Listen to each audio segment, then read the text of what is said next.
Let me get straight to it. I know people in our country are frustrated with our politics. I know they feel that much gets promised, but not enough is delivered. I know they watch the news or read the papers and wonder why, in the face of the facts as they have them, choices are made as they are. I know that they dislike Westminster game playing, the short-termism and the lack of accountability.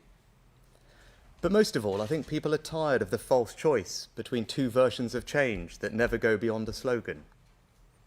I've been Prime Minister for nearly a year now, and it is a privilege of my life. I know the fundamentals of our great country are solid and timeless. Its people are its greatest strength, economically and socially. Their hopes and genius are what propel us forward, not government. Government can set the framework, step in when needed, and step back when necessary. It can make big decisions.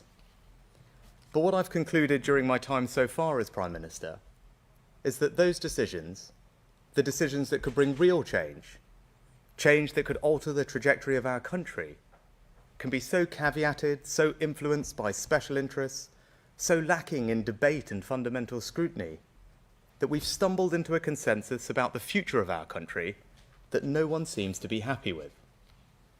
And this is because too often, motivated by short-term thinking, politicians have taken the easy way out, telling people the bits they want to hear, and not necessarily always the bits they need to hear. Now, we are making progress, including on my 5 priorities. Inflation, down again today and on track to be halved. Fastest growth in the G7 over the last 2 years. Debt on target to be falling. The NHS, treating more patients than last year. And small boats, crossing significantly down on last year. But put simply, that isn't enough. If for too many there remains a nagging sense that the path we're on, no matter which party is in government, isn't quite what we hoped for, and that no one seems to have the courage to say so. That we make too little, that we spend too much, that things take too long, and that even when we know these things, we seem powerless to change them. Now, I'm here today to tell you that we do not have to be powerless. Our future doesn't have to be a foregone conclusion. Our destiny can be our own choosing, but only if we change the way our politics works. Can we be brave in the decisions we make, even if there is a political cost? Can we be honest when the facts change, even if it's awkward? And can we put the long-term interests of our country before the short-term political needs of the moment, even if it means being controversial? I've spent my first year as Prime Minister bringing back stability to our economy, your government and our country. And now it is time to address the bigger long-term questions we face. The real choice confronting us is, do we really want to change our country and build a better future for our children? Or do we want to carry on as we are? I've made my decision. We are going to change. And over the coming months, I will set out a series of long-term decisions to deliver that change. And that starts today with a new approach to one of the biggest challenges we face, climate change. No one can watch the floods in Libya or the extreme heat in Europe this summer and doubt that it is real and happening. We must reduce our emissions. And when I look at our economic future, I see huge opportunities in green industry. The change in our economy is as profound as the Industrial Revolution, and I'm confident that we can lead the world now as we did then.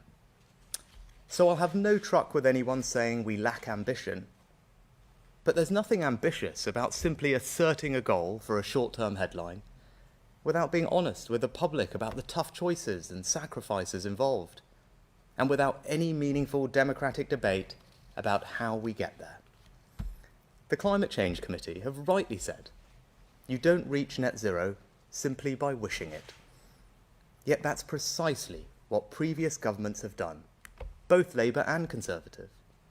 No one in Westminster politics has yet had the courage to look people in the eye and explain what's really involved. That's wrong, and it changes now. The plans made on your behalf assume this country will take an extraordinary series of steps that will fundamentally change our lives. a ban on buying new boilers, even if your home will never ever be suitable for a heat pump, a ban that takes effect in just 3 years for those off the gas grid, and mandatory home upgrades for property owners in just 2 years' time. There have even been proposals for taxes on eating meat, new taxes on flying, compulsory car sharing if you drive to work, and a government diktat to sort your rubbish into 7 different bins. Now, I believe deeply that when you ask most people about climate change, they want to do the right thing. They're even prepared to make sacrifices. But it cannot be right for Westminster to impose such significant costs on working people, especially those who are already struggling to make ends meet, and to interfere so much in people's way of life without a properly informed national debate. That's especially true because we're so far ahead of every other country in the world. We've had the fastest reduction in greenhouse gas emissions in the G7, down almost 50% since 1990. France, 22%. The US, no change at all. China, up by 300%. And when our share of global emissions is less than 1%, how can it be right that British citizens are now being told to sacrifice even more than others? Because the risk here, for those of us who care about reaching net zero, as I do, is simple.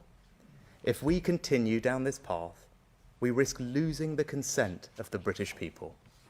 And the resulting backlash would not just be against specific policies, but against the wider mission itself, meaning we might never achieve our goal. That's why we have to do things differently. We need sensible green leadership. It won't be easy, and it will require a wholly new kind of politics. A politics that is transparent and the space for a better, more honest debate about how we secure the country's long-term interests. So how do we do that? What is our new approach to achieving net zero? Well, first, we need to change the debate. We're stuck between 2 extremes. Those who want to abandon net zero altogether because the costs are too high, the burden's too great, or in some cases, they don't accept the overwhelming evidence for climate change at all. And then there are others who argue with an ideological zeal, we must move even faster and go even further, no matter the cost or disruption to people's lives, and regardless of how much quicker we're already moving than any other country. Both extremes are wrong. Both fail to reckon with the reality of the situation. Yes, net zero is going to be hard and will require us to change. But in a democracy, we must also be able to scrutinise and debate those changes, many of which are hidden in plain sight, in a realistic manner. This debate needs more clarity, not more emotion. The test should be, do we have the fairest credible path to reach net zero by 2050 in a way that brings people with us? Since I've become Prime Minister, I've examined our plans, and I don't think they meet that test. We seem to have defaulted to an approach which will impose unacceptable costs on hard-pressed British families, costs that no one was ever really told about, and which may not actually be necessary to deliver the emissions reduction that we need. And why am I confident in saying that? Because over the last decade or more, we've massively over-delivered on every one of our carbon budgets, despite continuous predictions we'd miss them. We've seen rapid technological advances, which have made things like renewables far cheaper. Just consider offshore wind, where costs have fallen by 70% more than we projected in 2016. And people are increasingly choosing to go green. Look at how demand for electric vehicles has consistently outstripped forecasts. Now, given all these things, I'm confident that we can adopt a more pragmatic, proportionate, and realistic approach to meeting net zero that eases the burdens on working people. And that's the second part of our new approach. Now, I'm not saying there will be no hard choices, and nor am I abandoning any of our targets and commitments. I am unequivocal that we will meet our international agreements, including the critical promises in Paris and Glasgow to limit global warming to 1.5 degrees. I'm proud that our country leads the world on net zero with the most ambitious 2030 target of any major economy. And as we're committed as ever to helping developing countries. Just the other week, I announced $2 billion for the Green Climate Fund, the single biggest commitment of its kind the UK has ever made. But we can do all of this in a fairer, better way. And today I can set out details of what our new approach will mean for people. That starts with electric vehicles. We're working hard to make the UK a world leader. I'm proud that we've already attracted billions of new investments from companies like Tata's Jaguar Land Rover Gigafactory. And I expect that by 2030, the vast majority of cars sold will be electric. Why? Because the costs are reducing, the range is improving, the charging infrastructure is growing. People are already choosing electric vehicles to such an extent that we're registering a new one every 60 seconds. But I also think that, at least for now, it should be you, the consumer, that makes that choice, not government forcing you to do it. Because the upfront cost still is high, especially for families struggling with the cost of living. Small businesses are worried about the practicalities. And we've got further to go to get the charging infrastructure truly nationwide. And we need to strengthen our own auto industry so we aren't reliant on heavily subsidised, carbon-intensive imports from countries like China. So to give us more time to prepare, I'm announcing today that we're going to ease the transition to electric vehicles. You'll still be able to buy petrol and diesel cars and vans until 2035. Even after that, you'll still be able to buy and sell them second-hand.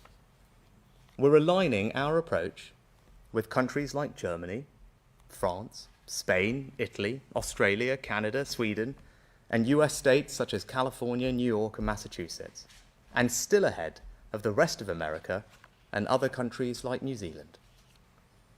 Now, to get to net zero, we also need a fairer, better approach to decarbonising how we heat our homes. We're making huge advances in the technologies that we need to do that, like heat pumps. But we need a balance between incentivising businesses to innovate so heat pumps become even cheaper, more effective and more attractive, but without imposing costs on hard-pressed families at a time when technology is often still expensive and won't work in all homes. For a family living in a terraced house in Darlington, the upfront cost could be around £10,000. Now, even the most committed advocates of net zero must recognise that if our solution is to force people to pay that kind of money, support will collapse and will simply never get there. So I'm announcing today that we will give people far more time to make the necessary transition to heat pumps. We'll never force anyone to rip out their existing boiler and replace it with a heat pump. You'll only ever have to make the switch when you're replacing your boiler anyway, and even then, not until 2035. And to help those households for whom this will be the hardest, I'm introducing a new exemption today so that they will never have to switch at all. Now, this doesn't mean I'm any less committed to decarbonising our homes. Quite the opposite. But rather than banning boilers before people can afford the alternative, we're going to support them to make the switch. I'm announcing today that the boiler upgrade scheme, which gives people cash grants to replace their boiler, will be increased by 50% to £7,500.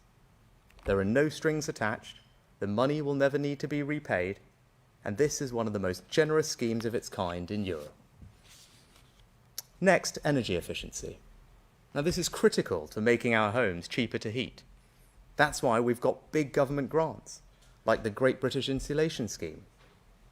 But under current plans, some property owners would have been forced to make expensive upgrades in just 2 years' time. For a semi-detached house in Salisbury, you could be looking at a bill of £8,000. And even if you're only renting, you'll more than likely see some of that passed on in higher rents. That's just wrong. So those plans will be scrapped. And while we will continue to subsidise energy efficiency, we'll never force any household to do it. And that's not all.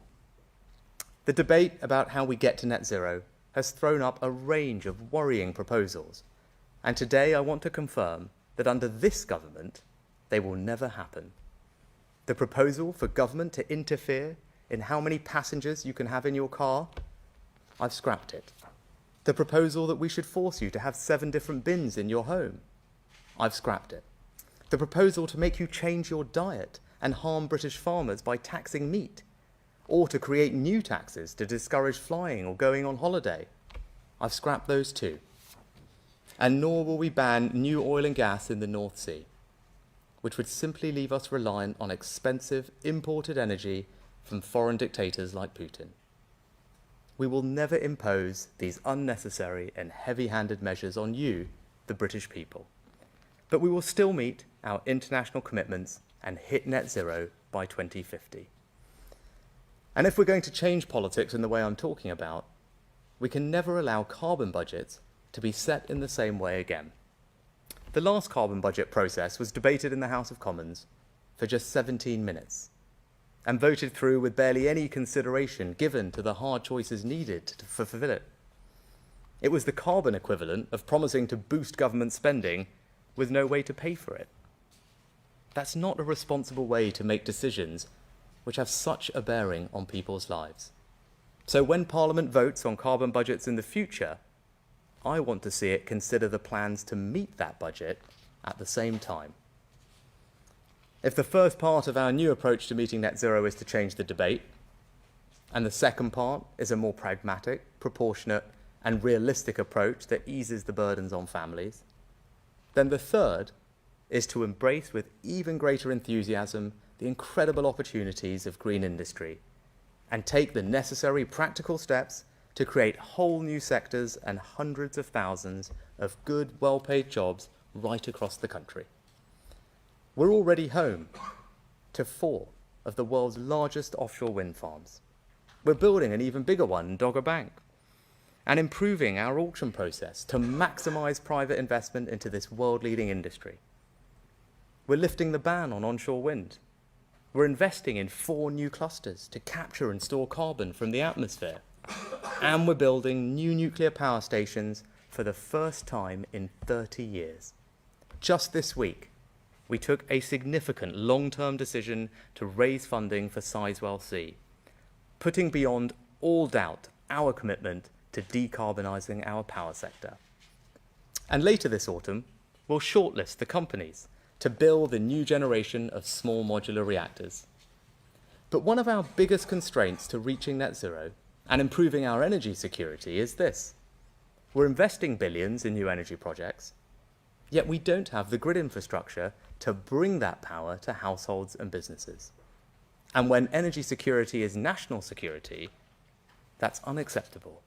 Right now, it can take 14 years to build new grid infrastructure. There are enough projects waiting to be connected to generate over half of our future electricity needs.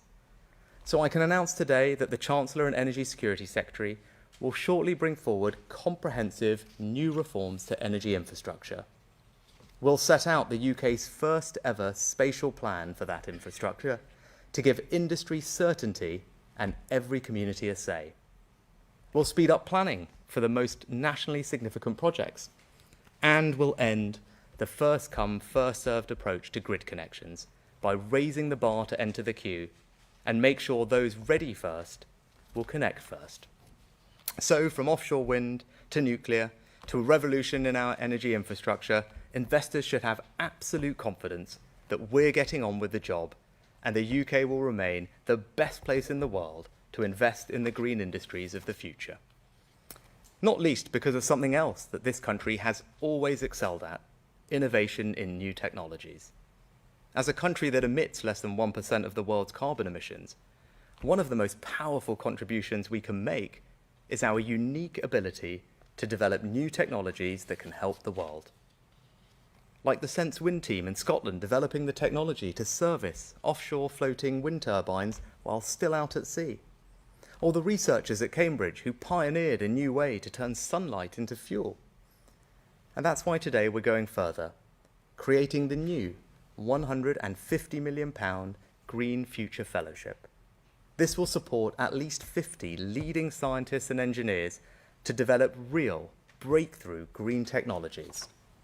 And it builds on the £1 billion I invested as Chancellor in the Net Zero Innovation Portfolio. And finally, we can't tackle climate change without protecting nature, and vice versa. Just the loss of forests alone accounts for the equivalent of 10 times the global emissions of the entire United Kingdom. And in the coming weeks, ahead of my attendance at COP28, I will set out the next stage in our ambitious environmental agenda. So in conclusion, this country is proud to be a world leader in reaching net zero by 2050. But we simply won't achieve it unless we change. We're now going to have a better, more honest debate about how we get there.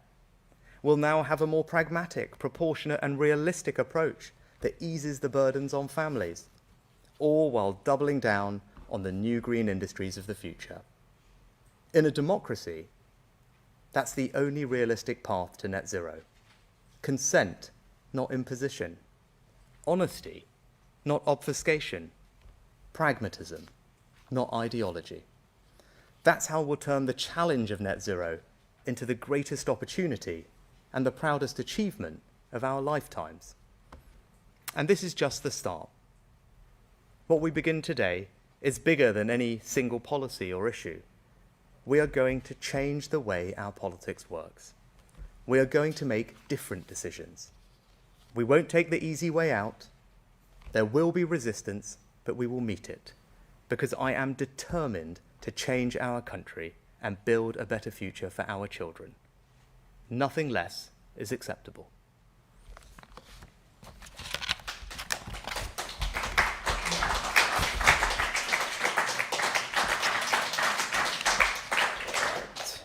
I've turned some questions from the media. Could we start with the BBC, please? Thank you, Prime Minister. Chris Mason, BBC News. Boris Johnson says you're faltering. Businesses say you've robbed them of certainty, and one of your former cabinet colleagues suggests that this risks putting you on the wrong side of history. Is this all because you're panicking about losing the election?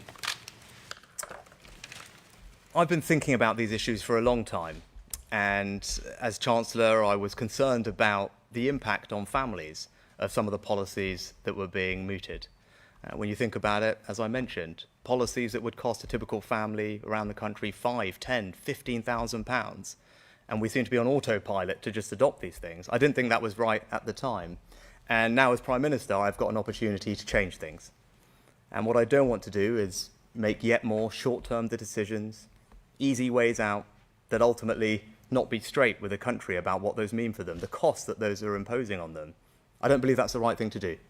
I want to make the right decisions for the long term of our children, of our country, and that won't be easy. And as you can see, there's lots of resistance to what I'm saying today. But what I'm trying to do is make sure that we're on a path to deliver net zero, because I firmly believe in it, but we're going to do that in a fair, in a proportionate way that brings people along with us and minimises the burdens on families. Now, I think that's an incredibly reasonable and realistic approach. In fact, I think it's the only approach that's going to actually get us to net zero and carry the country with us. So look, lots of people are going to have their views, and I respect their right to disagree with me, but ultimately it's incumbent on them to then explain to families up and down the country why, if they disagree with me, they're willing to impose those costs, £10,000, £15,000 on those families in pursuit of something when it's not necessary, when we can meet our carbon targets without it, when we remain a world leader. Right? That's a question for them, because I think my approach is the right one. Next, can we go to ITV? Prime Minister, you know probably better than anyone that we've had years of underinvestment caused by economic instability, which has in turn led to low growth. When you became Prime Minister, you pledged to restore stability. By delaying the targets for motor vehicle replacement, boiler replacement, many big businesses that want to invest in this country say you've pulled the rug from under them and you've increased instability. The reverse of what you wanted to do, you said. The best thing I can do for business is ensure that we actually continue to deliver net zero because it has the consent of the British public. And as you can see in other countries around the world, when people have tried to go too fast, haven't had an open and honest conversation with the country, they've ultimately had to change course. That's not the right thing to do. And that's what we're doing today. We're putting in place the right policies that will ensure that we get to net zero, bring people along with us, and that's what ultimately will give businesses the certainty that they need to invest. You mentioned a couple of specific things, the time frame for transitioning electric vehicles. As I pointed out, 2035, that's the same target as that in France, Germany, Italy, Spain, Canada, Australia, California, I can go on. That is the global mainstream target. In an industry that is global in nature with imports and exports that we are integrated into, it's hard for anyone to say that that is somehow putting us at a disadvantage. I also think what the auto industry wants us to deliver, which we will now be able to, is our mandate to get from here to there. Because, as I said, this is about 2035 is one aspect of it, but between now and then, we are going to make progress in transitioning to electric vehicles. And we're working with industry, put in place the pathway to get there that they are incredibly supportive of. The other thing I would say to industry is we're doubling down on the other things that they want from us, and that's grid infrastructure. If I speak to any business today that is interested in this space, and my cabinet colleagues over there will be nodding, right? If you speak to Mark, speak to Kemi, speak to Claire, what does every business ask them about? How do we connect to the grid faster? We want to decarbonise. We want to grow. But if it's going to take us years to connect, that's not going to work. We're not going to get to energy security or net zero that way. That's why the reforms that I announced today that the Chancellor and the Energy Security Secretary will flesh out in more detail in the coming weeks will make a transformative difference for business, and particularly those in the power sector, those companies that are queuing up to deliver more renewables, and you'll know that because you speak to them as well, Robert. They'll all be asking about grid connections, but we're about to bring forward the most transformative plans that anyone has done to upgrade our grid infrastructure and speed up connections to it. So I think any which way you look at it, we're continuing to do the right things for business, whether it's investing in R&D to realise the benefits of innovation. Again, that's something we can do better than almost anyone. Speeding up grid connections, but most importantly, providing the certainty and clarity that we have a path that is sustainable because it's going to be done with people's consent. And I think that is something that they will prize above everything else. Next, we go to GB News. Prime Minister, you mentioned there the unacceptable costs on hard-pressed British families. How much will these changes save the average working family? And you talk about consent. Why not put net zero by 2050 to a referendum with the British people? Well, when it comes to the costs, I think you're absolutely right to highlight them. And that's why I've taken the decision that I've taken, because some of the things that were being proposed would have cost typical families upwards of £5,000, £10,000, £15,000. Obviously, it depends on the type of property you live in, but for some people off the gas grid, forcing them to install a heat pump would have meant not just the cost of a heat pump, which could be in property like that, something like £13,000 instead of the boiler that they would have done, but also could have meant that they had to make costly improvements to their energy efficiency at the same time, which could have been upwards of £20,000. Now, that's to give you a sense of the scale. Or you take energy efficiency upgrades, which again, we were 2 years away from imposing on people. The average cost of those energy efficiency upgrades is about £8,000. For a quarter of all households, they're well upwards of 10. Right? These are the types of numbers that we're talking about. So, look, I get that lots of people out there are going to be critical of what I'm doing today. They'll have their own views. But as I said earlier, I guess the question for all those people who are criticising this approach is to ask them to justify to all those families up and down the country why they think it's right, to ask them to find £5,000, £10,000, £15,000, £20,000 at a time when budgets are obviously tight, because we're working on getting inflation down, in pursuit of a goal that we can deliver without doing those things in a measured way, and still at the same time be world leading with our ambition. That's the question for everyone else. I'm interested in doing the right long-term thing for the country and actually bringing people along with me and minimising those costs on families. And that's why I think what we're announcing today, it is a break from the past, it is a change. It's a different way to approach these decisions, but I think it's the right thing to do, and I think it will have very broad support in the country. Referendum? No, I think we've had enough referendums, quite frankly. But I think the point about consent is important, and that's motivating me to do what I'm doing today. As I said, we haven't had an honest conversation about these issues in a long time. right? It's not enough to just announce these targets, because it's a great headline in the short term, but kind of will this thing to happen. That's not right. That's not the type of leadership that I believe in, right? I'm Prime Minister. I want to be upfront and honest about what we're doing. I believe in net zero. We're going to get to net zero, but we're going to do it in a fair and proportionate way that is mindful of the impact on families. I'm absolutely confident we can do it. We're going to double down in all the areas where we can make a massive difference. We're going to save people money in the process, but throughout, we will do it with people's consent, because that is how we're going to bring them along with us. And if we don't do that, those of us who believe in delivering it will lose people. And that's not right. And that's what I'd say to those people on the extremes of this debate, the people who approach this with an ideological zeal that they will happily pay any price, they'll impose any cost on families in pursuit of it. That's not right. And what you will end up doing is damaging the cause of net zero, because people will be turned off. And I don't want to see that happen. Next, we go to the Times. Prime Minister, you've talked about phasing out the installation of new gas boilers from 2035. I've just been reading the Heat and Building Strategy from 2021, and it has exactly the same policy. So how is the policy you're announcing today any different from what the government's already committed to? So when it comes to heat, there are a range of different things that were being proposed. And of course, look, it's right, we need to decarbonise our heat first and foremost, right? Everyone who believes in net zero has to acknowledge that over time we need to change how we heat our homes. I want to be upfront with everyone about that, because that's what's necessary. I wouldn't be being straight with you if I was on the one hand saying we're going to deliver net zero, but then pretending that we weren't going to have to change how we heat our homes. We do, but we can do it in a much more measured way. Now, there were a range of things that were being proposed. In just a couple of years, some property owners were being forced to massively upgrade the energy efficiency of their homes at an average cost of about £8,000. We've stopped that from happening. A year after that, we were proposing that those off the gas grid were going to have to make changes to their boilers. And as I said, for many of those people, this was exorbitantly expensive or actually just deeply impractical. We've stopped that from happening. And for everybody else, we will have to make the change. Right? 2035 is the right type of time frame, because boilers on average last about 15 years. And if we want to get to 2050 and be net zero compliant, you work backwards, that's about the right time frame. So we shouldn't be doing things before then, but that's a sensible time frame to do it.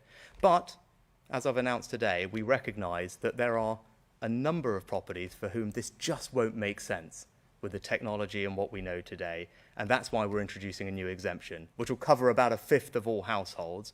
But there are those houses up and down the country, either the extra improvements they have to make for their grid connection or the energy efficiency improvements they would have to make to install the heat pump, just either are not practically feasible or so disproportionately expensive that it's not right. So that new exemption today is a new policy, and as well as shifting the timelines out to 25. But again, also, because I am committed to doing this, I'm being upfront that that will need to happen, and we're supporting people today to make the change. So we have a scheme called the Boiler Scrappage Scheme, which provides families with £5,000 right now if you want to make that transition yourself. I'm increasing that today by 50% to £7,500. Now, that's a significant increase. It means it's one of the most generous schemes in Europe, but also roughly that £7,500 is about the difference between a typical heat pump and a typical boiler. Obviously, it will vary by circumstances, but what we're saying is, for those people who want to do this, we're going to step in and help you in the short term. That will help grow the industry, get more people adopting this technology and spreading the word, and it's a signal of our intent to make this transition. But that's the right way to do it, not to impose disproportionate bans and mandates on people in the next few years that just come with a huge cost when the technology is not quite ready. Next, we go to the Daily Mail. Thanks, PM. Jason Groves from the Daily Mail. You mentioned the government's carbon budgets. They're legally binding. Some of this other stuff is in law. Can you deliver this package without changing the law? And we've heard from some people on your own benches there is opposition on your side to some of this. Are you confident you can win those votes? You're the chief whip lurking over there. What's he telling you? Can you carry the party on this? On the first one, I just want to be absolutely unequivocal about this. We remain completely 100% committed to all our targets, both our international targets, Paris, COP, but also our domestic targets. The nationally determined contributions to 2030 target, all of those remain. Not just are we committed to them, though, we are confident of delivering them. Energy Security Secretary and I have spent a lot of time since she got the job to go over all of this, and we are entirely confident that even with these changes, we are still on track to meet all our obligations. And obviously, as you'll know, under the legislation that we have that you pointed to, the Energy Security Secretary has an ongoing responsibility to ensure that we're on track and does regular reviews of all this under Section 13 of the Climate Change Act, and we will continue to do all of that. And that's why I'm confident I can stand here today and make these announcements, whilst also saying that we are confident that we can continue to deliver on all our commitments. And look, on your second question about people who disagree, as I said, there can be a range of different opinions on this. I accept that this is a controversial topic, but I think the debate on this has been charged with far too much emotion and not enough clarity. Right? And there are people on extremes of this debate from either side. I don't think those extremes are right. I think the broad majority of people in this country, they believe in net zero, they're prepared to sacrifice for net zero, but they just want that to be done in a proportionate, pragmatic, and realistic way, and they want people to be honest with them about what's involved. And that's the approach that we're putting in place today. And for those people who disagree with that, as I said, it's on them to explain to families around the country why, if they disagree with me, they think that those families should be forced to pay £5,000, £10,000, £15,000 to do things that are not necessary to get us to net zero, and at a time when budgets are already tight and we continue to lead the world in bringing down carbon emissions. And as I said, I hope that as now people, rather than looking at the speculation, but having now seen what I've actually said and the detail of what we're saying, can digest it, absorb it, and I think it will command very broad support, not just in our party, but also in the country. Next, The Sun. Thank you, Prime Minister. Harry Cole from The Sun. You say you're changing gear and going to make some very big policy announcements and big high-risk decisions in the coming months. Is this the start of some sort of political baseball to try and turn that 20-point poll deficit around? And on a theme, you say you want to be honest and open about hard choices. Is HS2 next? Can you guarantee that it remains your government policy for a high-speed rail train to go from Euston to central Manchester? Thank you. Well, look, it's a very generous comparison to baseball, which as a cricket fan I will certainly bank. But look, no, this is not actually about politics. Right? This is not about the politics. This is about doing what's right for the country in the long term. This is about me having had this job for just under a year, thinking hard about the things that will make real difference, that will bring real change to this country, that will put this country on a different trajectory and build a better future for our children, and recognising that those decisions are going to be controversial. But I'm going to do the right thing, and that's the change that I'm going to bring, because we can't deliver that better future for the country. We can't deliver the change that people want to see unless we change how we do politics, and this is an example of that. Now, I'm not going to speculate on all the other things, but this is something that many people have grappled with for a long time, and what I want to do, as I said, is bring transparency and clarity to this debate and set out a very clear direction of travel, which I appreciate is different from what's gone before, but I'm not apologising for that, because I think this approach is the right one. And this one is the one that I think the country deserves. This is what the country needs, and this is what we will deliver. HS2? As I said, I'm not going to speculate on lots of the other things that people will be talking about. What I'm focused on today is something that the Sun in particular has been campaigning on for a long time, is finding a fair, proportionate, pragmatic way to deliver net zero, bring the country along with us, and that's what we're delivering today. Next, can we go to The Guardian? Thanks, Prime Minister. Pippa Carrera from The Guardian. I think a lot of people listening to you will be wondering what exactly you're going to do to replace the specific targets that you're rolling back on today in order to meet that net zero target for 2050. Can you give us a bit more specific idea of how you're going to do that? And also, if I can ask, you've often said that your daughters are the experts on climate change in your household. How are you going to explain your decision to water down your climate targets today to them? And do you think they'll buy it? So in terms of meeting our climate obligations, I guess it's the same answer that I've given before. The Secretary of State has an ongoing responsibility to ensure that we're on track to deliver all our commitments. We believe we are. There are obviously regular reviews of that happen, but because of all the things that I talked about earlier, the fact that we've consistently over-delivered, the fact that costs are coming down faster than we expected, the fact that adoption is happening faster than we thought. Those are all reasons, as well as the myriad of other policies that are in the mix. There's over 100 different policies that are all play a part in helping us deliver our goals. So it's not as simple as one in, one out. You have to constantly look at that entire mix of things, how they're delivering, what the environment is, and that's how the Secretary of State makes our regular assessments. But we believe we are absolutely on track to deliver our commitments, which again, as I would iterate, and this goes to your second point, about which I just disagree with. I think it is absolutely wrong to describe in any way, shape or form what I am doing today as watering down our targets. Our targets remain, right? Our commitment to net zero and the Paris and COP agreements that we signed remains. And our nationally determined contribution, our 2030 target, remains. And again, just for clarity, because this is the only thing that everyone is consistent on, we are forecast and we have committed to reduce our carbon emissions by 2030 by 68%. There is no other advanced economy in the world who comes close to that kind of commitment. That's a commitment that we're sticking to today. It's a commitment that we're confident we can deliver. Just to give you a sense, we're at 68%. Where's the EU? 55%. Australia, 45%. America, Japan, 40%. Canada, 20%. New Zealand, 18%. Right? So this idea that we're watering down our targets is just wrong, right? And this goes to this debate where there's all this emotion in it and people on extremes, but those are the facts. So if someone thinks that what we're doing is somehow not sufficient, not ambitious enough, I don't know what they'd say to pretty much every other country in the world, because we are way out ahead already and continuing to maintain that leadership. So I'm very confident that what we're doing is right, because not only do we have these world-leading targets, we're actually just doing it in a better way that will bring the country along with us and save families thousands of pounds. And there's nothing watering down about that. But that's why I have no problem whatsoever defending it, not just to my daughters, who, quite frankly, these aren't, it's not them who are going to have to fork out 10 grand, right? This is the families up and down the country right now who are working hard. Inflation is higher than any of us would like it to be, but thankfully today the numbers show that we're on track to bring it down. And the question is, I don't want those families to have to bear unnecessary costs at the same time as delivering all these things, and we don't have to.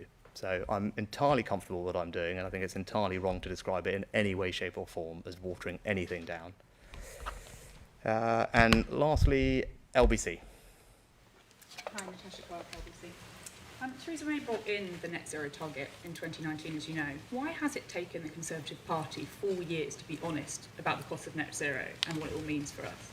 And will you now be honest today and admit that despite this delay, despite these pushing back, getting to net zero will cost Britain and the taxpayer quite a lot of money? I don't think this is about actually individuals or personalities. As I said in my speech, right, look, we talk about net zero in 2008, the original act, and I think both parties over that long period of time, haven't had this honest conversation with the country about what exactly is involved.